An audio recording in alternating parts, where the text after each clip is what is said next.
conclude, because I've said that the first two ways use the body to heal and are therefore very safe, you might just consider using at least one of them for 4 weeks from a health practitioner who uses one of these approaches. Why 4 weeks? Because that will give you enough time to determine if you are heading in the right direction. See if you like it. Use common sense. Why wouldn't you consider using a nerve supply or a blood supply to your health problem if it applies, and I emphasize if it applies, and use the body to heal it from the inside? After all, think about this. The body knows way more about healing than any of us. 4 weeks worth of care is also less expensive than a lot of medical procedures you can have done, like an MRI, which would require treatment if it reveals a problem involving even more expense. Throughout the course of nearly 40 years of working with patients, only using the power of their bodies to heal, getting great results, by the way, I can only shake my head when we try and tell the body what we think it needs from the outside and assume we are always right, and then want to take all the credit. You see, what I'm saying is, get different opinions. Don't be afraid to ask tough questions. Understand how things work. Use common sense. And if something doesn't appear to be working, look for a different approach. By now, hopefully, you've learned that no single healing profession has all the answers and should run the healthcare show. But that's not the case in our country, which is why you're listening to me now. So, how do you find a good doctor? Well, first find one that has your best interests at heart instead of theirs, and that you're not just another number. That's easier said than done. Second, look for one who encourages questions and explores all the options out there, because it's your life you're talking about. So, who is to blame for the mess we are in? Understand that it's not just your medical doctor.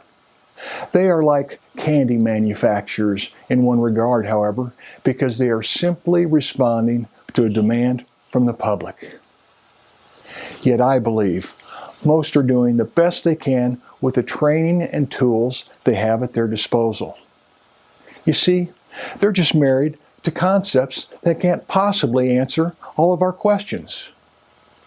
What do you suppose would happen if demand fell for their services because we started taking better care of ourselves, for example? You already know the answer. Perhaps it's time we asked better questions, like, what caused us to think medicine has all the answers? Or better yet, who should we really be blaming for the mess we are in? Fair questions, don't you think? That's a topic for another video. But the short answer to those questions is us. We are the biggest part of the problem. You see, it has always been easier to blame the poor doctor, or not so poor doctor, if you know what I mean, instead of ourselves. Just remember, we as a people don't tend to do anything until we have a problem, and then we all want a quick fix. Quick fixes rarely work in the long run. Waiting for symptoms also plays right into medicine's hands, because they have been trained that way. Let me give you an example we can all relate to.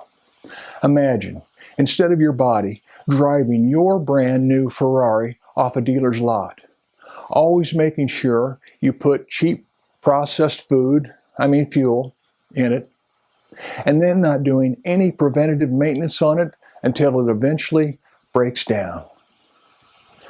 Kind of stupid, don't you think? Yet we do it to our bodies all the time. Yikes. But keep in mind, while we've been talking, thousands of critical yet interrelated processes have been taking place in your body. and they are coordinated by your brain and nervous system, expressed as energy, allowing you to flow with the rhythm of life. You know what?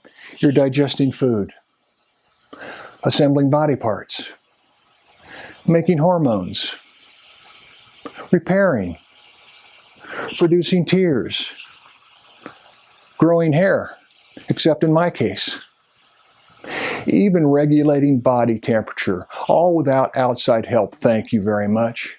And in spite of this, the first thing we've been trained to do is to dump some chemical into it from the outside and think that will solve it.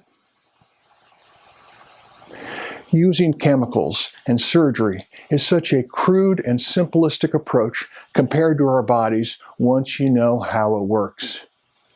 It's like this. It's like trying to build a skyscraper with only a hammer and saw. How did we ever get so short-sighted? The body is way too interrelated for that to work well. Yet we've gotten really creative in ways to use these tools. Does that mean we should abandon medicine altogether? Of course not. Just understand how it works and why it works and what you ultimately want to accomplish. Hopefully, I can at least get you started in the right direction. We can talk about where we need to go from here, and the answer is not going to be found simply in a bottle of pills. You're not going to solve all of mankind's health problems by only using part of the equation. Achieving your true health potential is going to take so much more than this.